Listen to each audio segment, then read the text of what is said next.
Hello students, welcome back to our channel. மாணக்கராசிரியர் காலாண்டு பொதுத் தேர்வு செப்டம்பர் 2025 12ஆம் வகுப்பு உயிரியலுக்கான ஒரு ஒரிஜினல் क्वेश्चन பேப்பர் தான். இதுல பயோபாட்னி 35 மார்க், பயோசுவாலஜி 35 மார்க் வந்து ஸ்ப்ளிட் ஆகும்.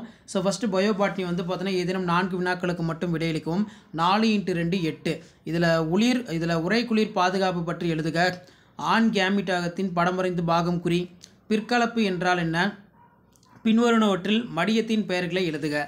அடுத்து மரபணு மாற்றத்திற்கு பயன்படும் வேதிப்பொருட்களின் பெயர்களை எழுது.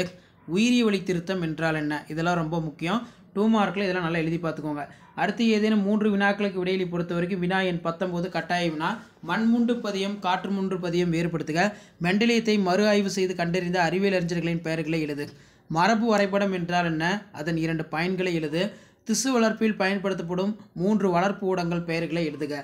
PBR 322 என்னும் வார்த்தையிலிருந்து நீர் புரிந்து கொள்வது என்ன? 5 மதிப்பெண் வினாக்கள் பொறுத்த வரைக்கும் இருவித்திலை மற்றும் ஒருவித்திலை விதைகளின் அமைப்பை வேறுபடுத்துக. பசுங்கணிக மரபணு சார்ந்த பாரம்பரியத்தை எடுத்துக்காட்டுடன் வெளிக்கொணர்க. பீடி பருத்தியின் நன்மை தீமைகள். தாவர திசு வளர்ப்பில் அடங்கியுள்ள அடிப்படை கொள்கைகள்.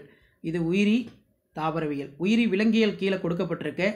இதில் பார்த்தீங்கன்னா மனித விந்து செல்லின் படமறைந்த பாகம், அண்டநாளத்தின் இனசெல் இடமாற்றம், ஆலோன்ட்ரிக் மரபணுக்கள் யாவை, வார்ப்பு இலை பின்தாங்கு இலை, மரபணு ஓட்டம், வீக்கத்தின் போது உற்பத்தி செய்யப்படும் வேதிய எச்சரிக்கை, சமிஞ்சைகளை பட்டியலிடு.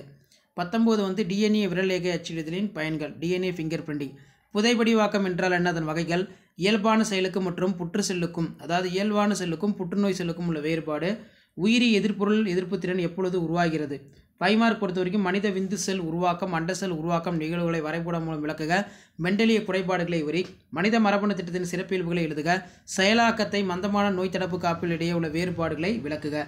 ஸோ கண்டிப்பாக இந்த கொஸ்டின் ரைஸ் பண்ணிக்கோங்க. மறக்காத வீடியோ ஃப்ரெண்ட்ஸுக்கு ஷேர் பண்ணுங்கள். சேனலை சப்ஸ்கிரைப் பண்ணுங்கள். தேங்க்யூ.